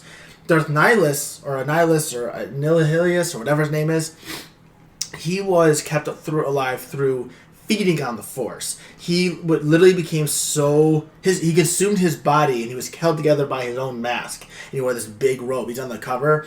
He literally would find Force-sensitive planets and feed on the Force of the planet through the people, basically Horizon Zero Dawn spoiler, like he was fucking part of the Pharaoh plague. Yeah. Like he would literally they would not satiate him. He had to go on. Like he literally fed onto the Force.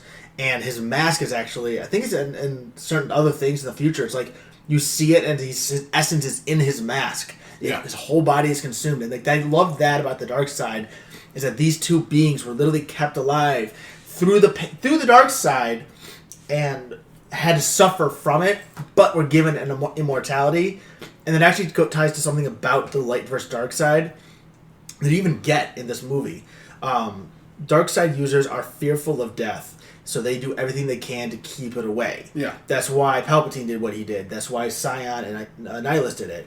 All these guys. I mean, you see it, so many Darth and literally Anakin. and Anakin, and you could Plagueis. say Maul, Plagueis, everyone.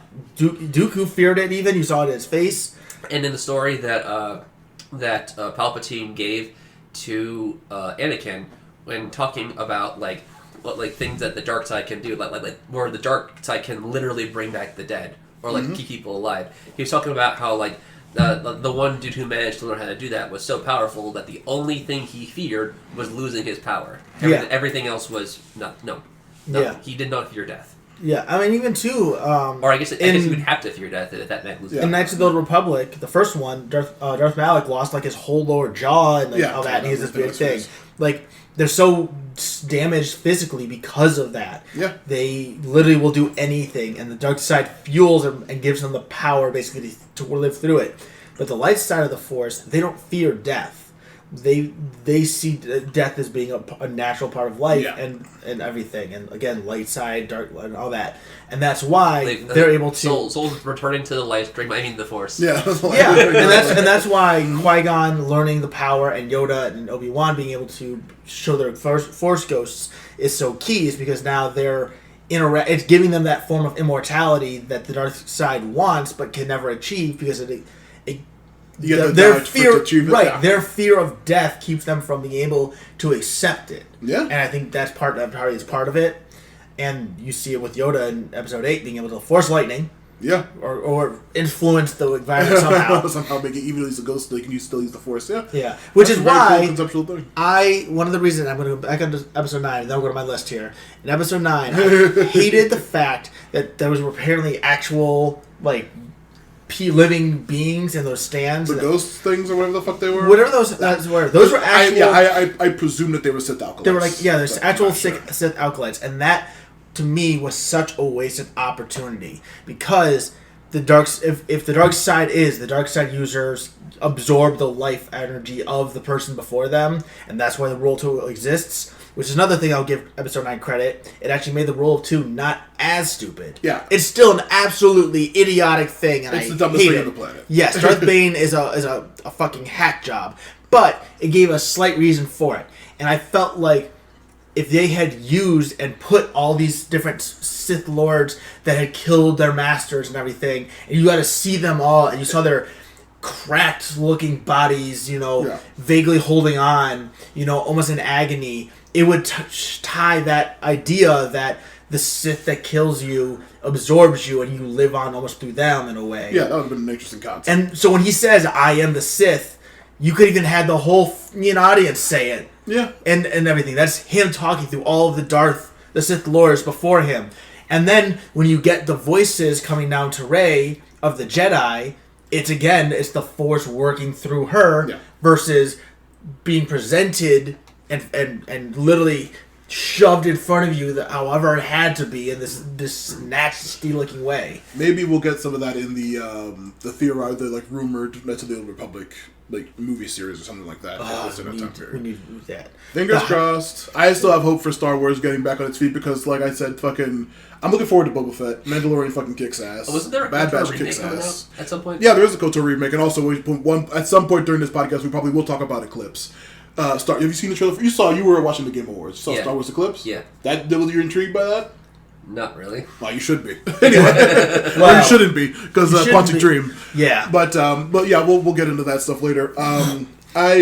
Star Wars is great. The villains are fantastic. But yeah, between who were you more interested in, just from the little bit that you know between Sidious and Vader? Interested in what sense? Just like where you curious where they're going to go to and stuff like that. Like what's going to happen next for them. I'm pretty sure I know where Sidious is going to go, so I'm more interested in Vader's story.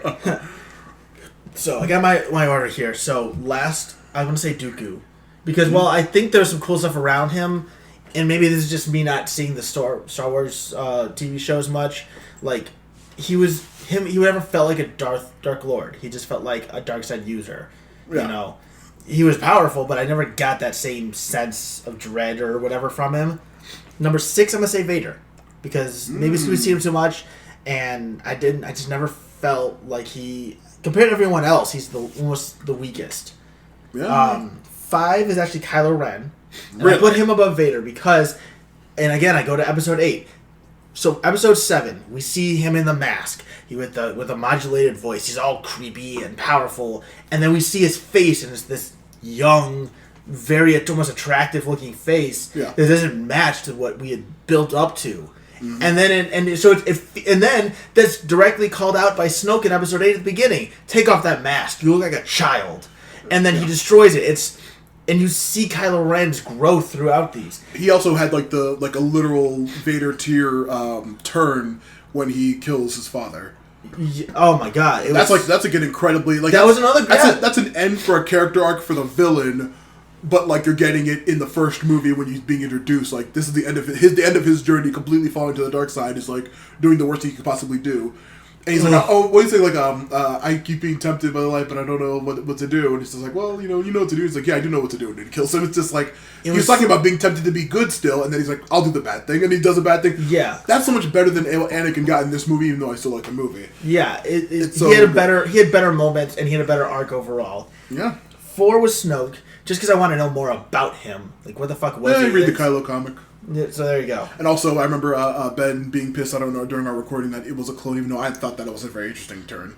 It was the creation of Palpatine. See, I don't like that being a clone as much. I was okay with that. I wasn't pissed off. I like Snoke just being some weird ancient Sith that maybe held in hide. I don't know. It was more interesting before we knew he was a clone, in my opinion. Yeah. 3 is Sidious, because as much as we know about him, and fuck episode 9 for him, the long game and the fact that he literally played an entire galaxy just to for one thing was incredible. He had a lot going for him. Yeah. And part of it too is the actor was just, he has such a great time. He is incredible. I wanted more of him. He was cackling the entire. Well, he passed away. Oh, he did pass away. R.I.P. Yeah. But yeah, he was so great. He passed away early on in Clone Wars because Tim Curry had to go on to be Palpatine in Clone Wars for a while. When he passed away. But yeah, he was excellent. And also, really? God damn it! I gotta edit that. I can make that. No, you're not gonna. Oh yeah, you've honored his work for literally. Yeah, years. I do Rocky Horror. I'm allowed to make that joke. Yeah. But it's just Sidious being the villain and literally at the end of every single one of the trilogy was very stupid. Yeah. But I still like him as a cool dude. 2 is Grievous because he was not given what he should have. No. But in the opening, ironically, he was the best part of that opening with the ship. He literally would lured them to the window, and boom, he knew what he could do. If that window doesn't close, he takes them out. Yeah, exactly. If they don't get lucky somehow running through the thing, he takes them out. He was overly intelligent. And then the animated, I think I saw that non-canon, the Gendy one, that 2D one where he takes on 5 Jedis a hide and seek game. Yeah, and he kills them all. Yeah, and it's incredible. He's so incredibly powerful. He was not given. I think Obi-Wan is just never given the proper power level to scale to at times, because Grievous was awesome and strong and. I mean, really, too, starting off with the 2 things like that, that's freaking brilliant. How many people could theoretically stop that and take on... Yeah, if he just kept doing that towards Obi-Wan, he probably would have taken him out better than actually trying to sword fight him. That would have been an impossible thing to stop. I mean, he was extremely powerful, and I want to know more about him. Yeah, there are. I don't think any more canon comics, but there were before at the time. Is he in? He's in Clone Wars too, right? The show. He gets his butt kicked by Gungans and everybody else, but still, he gets his butt kicked by Ahsoka. He gets his butt kicked by everybody. He's just like a jobber, but still, he's a very unique character. He had his chest crushed by Obi-Wan. Mace Windu. Was Mace Windu in the Gindi Tartakovsky non-canon one? It was exposed and destroyed because Mace Windu crushed it, and that's supposed to be in episode 3 why he's coughing so much. Yeah, okay, that's not Mace the Windu. canon reason. It was just he just does that. Well, I wish they would fix that because what was he? Who was he? There's a whole comic about him being a warrior from a planet that Dooku was just you're all right, I'll make you a cyborg. He was so interesting, and he did not get the justice he deserved in this movie. Oh yeah, Chris. Yeah. Your cat's okay? Yeah, they were just playing with one of their toys. Okay, well, I forgot to ask you while you were talking about what you thought about the 5 seconds of Dooku and the 5 seconds of Grievous, but I was saying, Ed, you gotta finish your list. So. Alright, number 1 is Maul. Part of it is because I know what happens to him after episode 1. And the journey goes on with the Mandalorians and everything. Yeah, Darksaber and all that. In general, but also, visually, he's the most interesting. Absolutely. Next to Grievous. Grievous has a good look, and everyone else has some good things, but Maul has just this presence to him, and the fact that he barely talked was so great, and he was imposing. Also, we don't get no one who hasn't watched it, or no one nowadays is gonna fully understand the cool, just the motion of him igniting the lightsaber, turning it, and then the second side comes out, and he's got a double-sided lightsaber. Because that had never happened up until this point. Yeah, that was people blew people's mind back in 1999. Yeah, people. I mean, you don't understand just how big this was. It's that's like having a purple lightsaber almost. Okay, this has never happened before. It was always a red, a blue. I don't think they had yellow at the time. They had blue, green, and red. They had literally just an RGB array of lightsabers. Yeah, I know KOTOR had yellow, but I think did the Temple Guards ever have them lit up? I don't think they. In Clone Wars, they definitely do have yellow, but I don't know. Well, again, this is episode 1. Yeah. Well, let's see. When did yellow lightsabers get invented? Well, KOTOR. Yeah, what was the first yellow lightsaber in canon? Released it. I want to say that was 2003. It was after episode 1 because the story behind KOTOR is that they were given whatever you want to do, but they said you can either do an episode 2 game or you can do your own thing, and they said we'll do our own thing, and they made KOTOR, which is one of the fucking most highly regarded Star Wars properties in existence. Yeah, so. KOTOR, it's a good game and it's got a lot of good twists, but KOTOR 2 is better in my opinion because it takes on subjects that do not get discussed anywhere else. Krea's weird ambition or Krea was fantastic. Beliefs. I mean, that is a canonical grade. I mean, nebulously canonical, but nebulously canonical gray Jedi. Yeah, in a sense, she's a Jedi. She's a Sith. She's in between. Yeah. She blinds her. I think she blinds herself. I believe so. Because whatever, and then it starts. That was the first Force connection. I mean, literally, when she loses her hand, you feel it in that game. You create a Force bond with her, and that's something that gets stressed and brought up in episode 8 and 9. Yeah. It's used to literally transport items, which is weird. Yeah. I remember we had a lot of problems with that. Chris, what did you think of Grievous, the bit you saw of him? Oh, what little I saw of him.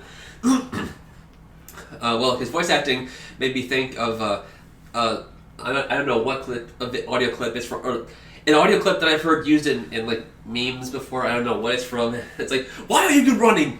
Why are you running? Yeah. That's all I can think. Crazy weird African accent. Look at me. I am the captain now. That's all I can think. Yeah, exactly. I've heard it described as a weird African Chinese accent that makes or Jamaican Chinese accent that makes no sense and doesn't sound like anything normal. I like that he ran though. It was. I would because it showed that he was smart. It was actually gave him a very good Sith nature. He was so afraid of dying, he was going to not fight a battle he wasn't going to be able to win. Mm-hmm. And that was okay. So having no knowledge of him before that, I thought it was. Well, my first impressions were I find it weird that this is a droid, this is a robot, but he's walking around like he's a hunched over old man, and he's coughing as if he has something in his throat, or he's fighting some kind of cold. And why would anyone program a droid that way? and then I learned like, oh no, he's actually he's more of a cyborg. He has organic components to him wrapped in an android body. Yeah, very weird choice. But also, you coming in not knowing anything, you're about like 99% of audiences. Nobody, like, I would say the Genndy Tartakovsky animated series was so, like, minor, and it was really weird airing time on Cartoon Network at the time. Yeah. But also, like, that was all anybody had of Grievous before the movie. So, like, everyone who went into the theater for that movie didn't know that character at all. Met them there. And, like, you know, form whatever they think about Grievous from that. But yeah, I love that character so much. I wish he had more like. He got definitely shafted. Yeah. And like in the Clone Wars, in the 3D Clone Wars, he was just a jobber who like got his ass kicked by every single person. It was like a minor. Even the Gungans like fucking beat him up and like tied him up at one point. But he still survived every time, right? He came back. He escaped every time, and he lived to show up in Episode 3 and lose to Obi-Wan in a couple of seconds. But still. But didn't even Darth Maul do that every time? No, Maul kicked ass every time he showed up. And well, I'm talking about Obi-Wan. Oh, Obi-Wan does that to everybody, doesn't he? Yeah, Obi-Wan's like the toughest besides Anakin himself, usually. Yeah. But So- yeah, it was. Well, yeah, your top villains after. Maul was number one. Maul's number one. Yeah, because he's just so the best. I'll say, yeah, I'll agree. The best absolute design. Best design. And if you actually follow the character's story from Episode 1, Clone Wars, Rebels, the comic, which isn't canon anymore, and then fucking fantastic ass Solo. Spoiler alert! It's just like he's gone through so much, and he's such a cool character. He's someone who. Oh boy! Sorry, just chair fiddling, and hopefully soon the upcoming Obi-Wan show. Oh, that's right. That'll be interesting to see. There's an Obi-Wan show? There's also an Ahsoka show. They got a lot of stuff coming out. For Star Wars. Yeah. I'm hyped for Ahsoka. I'm excited. I'm hyped for a lot of it. I haven't watched a lot, but it is a lifestyle to get into, deep dive this stuff. If you want to, yeah. Matt, how dare you? It's pronounced Sokka. Ahsoka. But yeah, it is a lot to get into, and yeah, when you get a chance, do check out The Mandalorian. And if you want the other Clone Wars, I can give you a list of like specific episodes to check out regarding the implied important ones and the fucking goofy droid fuck around bullshit you can skip. I mean, I watch them all, but I do want to talk about something. We've waited this long to do it. Since Ben could not join us, I asked for his list of movies, his order of best to worst, and he gave it to us. And Ben, shout out to Ben, my co-host from Action Toon Bros. Yeah, shout out to Ben from Action Toon Bros. What the actual ever-loving fuck? What kind of monster has this absolute list? Beast of a human. Like, how do you sleep at night? How do you sleep during the day? How do you walk around? How do you drive to a place? How do you consume food? Knowing that you have this list. Oh my god. Alright, we're going to go backwards because the top of the list here is what makes me the most angry. So, starting off his list is number 9. Episode 9. Episode 9, which is wrong. Yeah, it's objectively not the worst movie. But I will say this for it. It was so MacGuffin filled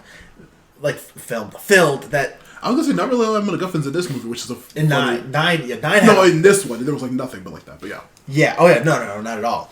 There was 9 main MacGuffins. I would like. That's why it was better. But yeah, 9. Okay, I'll give you that one. Then he has 8, which is wrong. That is my number 1 favorite. It twisted some expectations. It challenged people, and how are you gonna just hate it? Like, it's so good. The scene when the hyperspace hyperspace through the ship is one of the most gorgeous scenes. Yeah, of like cinema. It's beautiful. No sound. You just and you see it, the explosion, no sound. Like it's weird in the theater. It's like an anime shot. Like every theater we were in, Christian need to check out that movie. But like every theater across the nation, like the fucking air was sucked out of the room and everyone was silent when you see that fucking shot. It's like fucking out of an anime. It's so beautiful. Yeah. Alright. He's blowing his nose. Well, I'll go on to say, we'll say the next one. Or you want to keep going? Ed's favorites. That's number 3 is episode 2, which I also disagree with. Attack of the Clones has a lot of issues. It's very stupid, and they dropped the main plot of it. Yeah, it's But it's still not it's still also not the third worst, I don't think. It was an interesting concept with some decent moments surrounded by layers of episode 1. Yeah.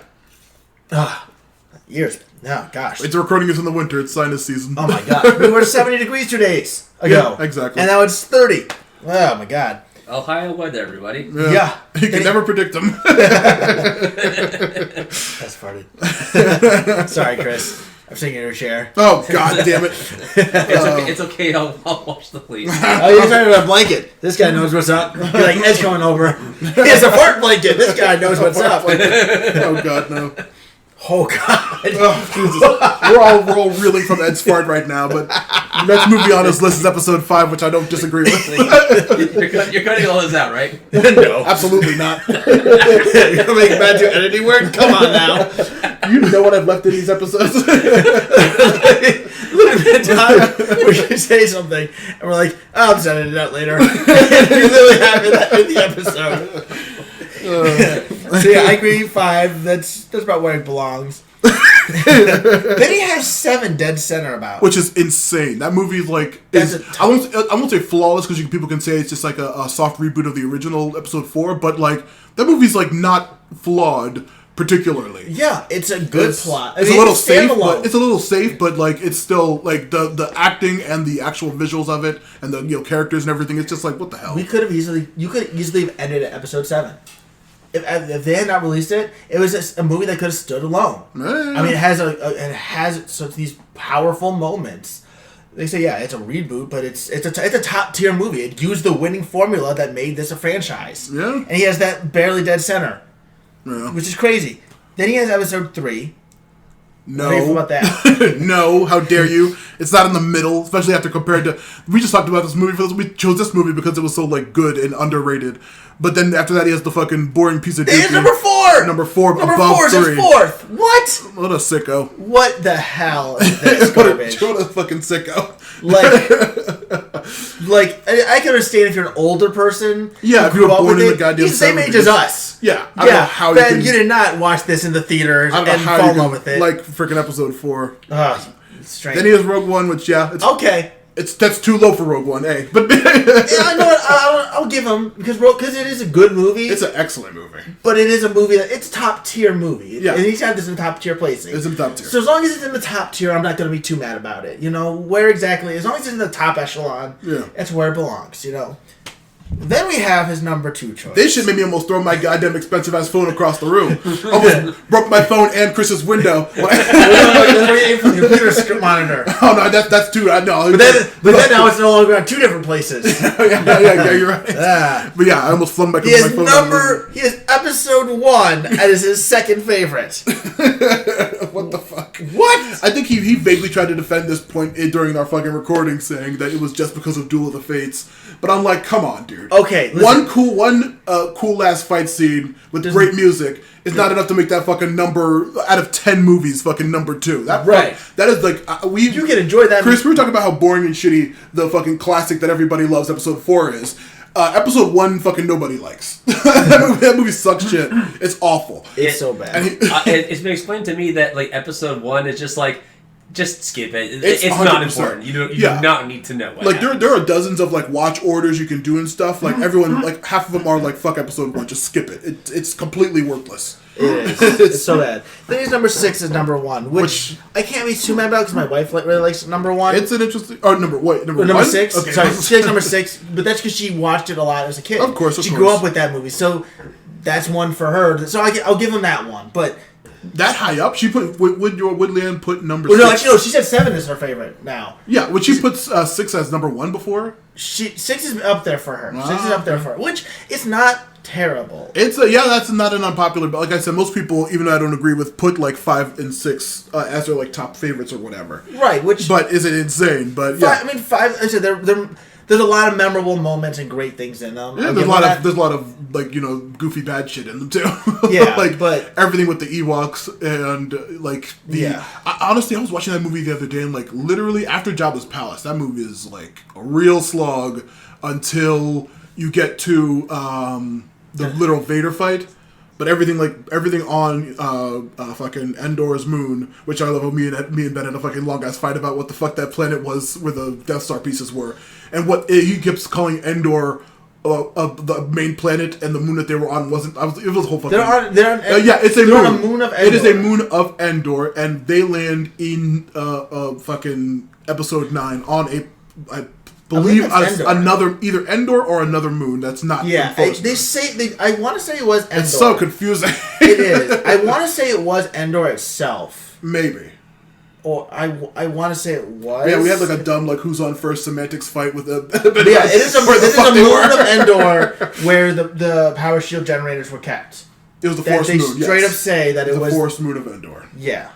Yeah, but that was a whole fucking stupid thing. But yeah, and they say he didn't rank Solo because he has not seen it yet, even though I've yelled at him multiple times to see it. So watch it, Ben.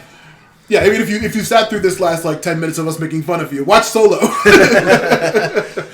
But that's gonna wrap up our thoughts. Both of our faces are pinned for how long we've been yapping and smiling about Star Wars. Yeah. And Plus, general hanging out all day. Yeah, we hung out all day. We talked about plenty of things. We also didn't mention we did literally just turn off episode 3 before recording this. And Chris is coming in fresh. Yeah. Yep. Chris, any plans after even the Visions recordings that we did for, which I don't know when they're going to air order-wise for Action Toon Bros, what from also our enthusiasm about Star Wars and everything else, do you plan on pursuing any more of Star Wars stuff in any way? I have no plans to go out of my way to do it of my own volition, but if I am invited to watch something on Disney Plus or go see something in a film, I'll probably tag along for the adventure and the socialness of it.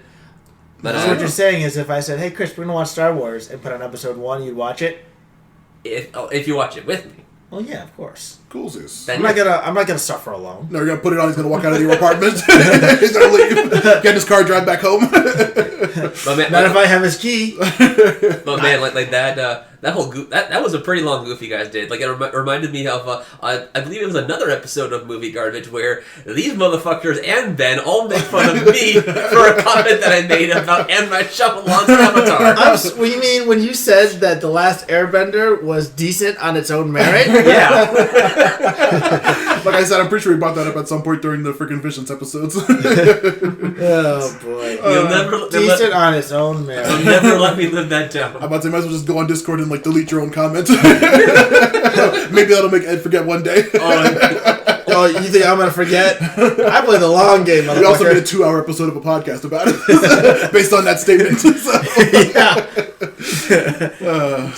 But yeah, I do recommend Fallen Order at least. It's like I said the thing, and Ed's and I took that personally. Yeah, I did. Took that as a challenge. Boy. But yeah, we're gonna wind up now.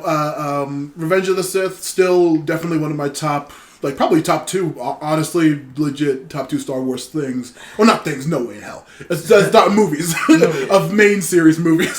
For me, it's just above 2. average, I would say. Yeah. But compared to a lot of the other stuff, I would put it above any of the prequels, or any of the other prequels and the original trilogy, personally. Oh, definitely better than the other prequel trilogies. For the original trilogy, 5 is... I like 5 for a lot, and I enjoy 6 enough that it's around there for me. I might put it above it, but just by a hair. Mm-hmm. 7 and 8 are above. Solo's probably around it. It's probably around the place for Solo for me. Mm-hmm. Rogue One's definitely up there. 8's number 1. Yeah, 8 is like I said, very divisive. I enjoyed it. I was really upset with people shitting on it when it came out, but then of course since then it's been continued to be 50-50, very divisive, which is very interesting.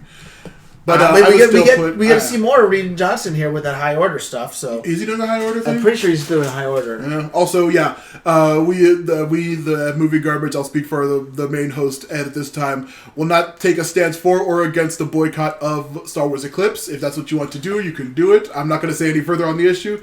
I have my own personal complicated opinions about Quantic Dream. But if you do feel like you want to boycott the game, I'm fully okay with you doing that. Yeah, I just learned about that today and heard more about it. Quantic Dream is a shitty studio. Well, not the whole studio. I would say the man in charge and the people who facilitate his awful actions. Yeah. Yes, not the devs, just the man. Yes. I should say that. There are issues at Quantum Dreams that are very problematic with some of its leadership. So yeah, if you choose to not play the game, 100% okay. If you do choose to play the game and support those people who are The devs who are being responsible for right, that. because the video game industry is a clusterfuck of complications, and they might not be able to get a job elsewhere. Yeah, because I have heard one of the things I will say I've heard is that Quantum Dreams does pay fairly well comparatively, and they are a bit more better at retention, but then they also have some massive shit against them. So it's like... Unionize the gaming industry. Yes, unionize the gaming industry. Number one. I worked for the AFL-CIO, the largest federal labor union in America. I say fucking unionize. We'd love to help if you guys fucking unionize already. Yes, fuck unionize. those asshole fucking companies. Talk about your salaries, because... I've had people tell me that it's not allowed or it shouldn't be okay. Like, listen, the only people who benefit are your bosses. You can love your bosses. You can love your job. I am actually going to be starting a new job here in a few weeks, and the company I'm leaving, I absolutely love. Like, I love them. But at the end of the day, between what my coworkers feel about the job and what I feel about the job are completely our own. If they hate it and I love it, that's on us. I ain't going to tell someone they should love it. I can tell them why I do, but talking about the salary only does nothing but help potential. Yeah. So talk about your salary. If anything, make sure you, like how we're suggesting to our friend Chris, buy it used so you're not supporting the company whatsoever if you'd want to do that. Or actually, I guess G2A would be a good place to buy it too then, because it's most likely going to be stolen at that point. Or just steal it. Or just steal it. If morally, you are in the green on that. For because the record. it's EA. legally, do not. No, pirating is an awful crime. Legally. And I've never done it in my life. Legally. Ignore that green U icon on my desktop. Legally. I've never tortured nothing in my life. Okay. No. Hang on. I want to go on record and say that I, a friend of this podcast, would never, ever tell you should absolutely pirate all of EA's games and download the crap out of Star Wars games. I did fart again. And Ed farted again. While we're talking about the importance of unions, Ed does a big fart. I pulled a company. God, yeah, you pulled a company. Fart all over unions. Yeah, exactly. That's what companies are going to do to you. They're going to fart all over you and leave you in the lock to the room. But we'll Eclipse is going to be a...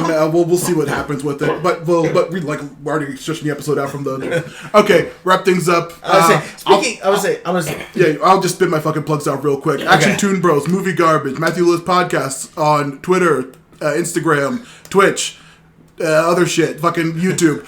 Listen to my shit and fucking go rate my book, even if you didn't read it. Go fucking put a star rating, 5 preferably, on my book and go rate it. Available on Amazon.com. Forgotten Mentor King. Chris, do you have any plugs? No. All right, that was because I hate social media. Fair enough. There you go. I gotta bring up the title here. Of course, it'll take a second. So I am gonna plug my stuff, and I'll tell you what the next movie we're doing. Oh yeah. Make sure we do that. Remember that. So you can find me on Twitter at EdBobincheck at EDBOBINCHECK. Also find us here on Twitter at movie_garbage. You can also find me on Twitch at Father_Bohawk, where I play Pokemon ROM hacks. I do hardcore Nuzlocke challenges. I've got a Emerald Kaiser one I'm going on. I do every Tuesday, 8 to 11 p.m. EST. Then I also have what I call a word lock, where I can only have a team made I can catch a Pokemon of a certain letter, and that's the only one I can have of that letter until it faints or I want to replace it and sack something. Really complicated, but it's fun. And I've also got a poison-only Nuzlocke I'm doing for Altered Emerald. That's been a lot of fun. So check those out on Twitch. I stream mostly at nights. Probably still be the same here when I start my new job. But it's a lot of fun. And if you watch it, give feedback, because I will love all of it. And you can see, if you ask, I'll show you my new awesome mouse pad that I got. I'm trying to get a new microphone. So the more followers I get, the closer I get to the new microphone. So go watch and follow. So, and with that, I'm going to let you know our next movie, and then we will be wrapping up here. Give me one second. Surprise to me. I've only heard vague ideas about this weird movie. So let's see. So you can find this on Tubi for free. It is a 1938 film called The Terror of Tiny Town. Oh my god, I have heard of that movie. You have heard of that one? I've heard of that name before. Yes. He was keeping secret of what it was, and he gave me like a vague description, but like I've heard that movie before. Yeah, it is the world's only musical western with an all-dwarf cast. Yeah. So that is the next one we're going to be doing at some point. So thank you for joining us. There's plenty of Star Wars opinions, so give them to us on Twitter. And until next time... Oh, on Twitter, at Movie Garbage. At Movie Garbage, at Matthew Lewis P. Matthew Lewis P. And at Ed Bobbincheck. But until next time, oof magoof. Oof magoof. Here's Gambit. The tragedy of Darth Plagueis the Wise.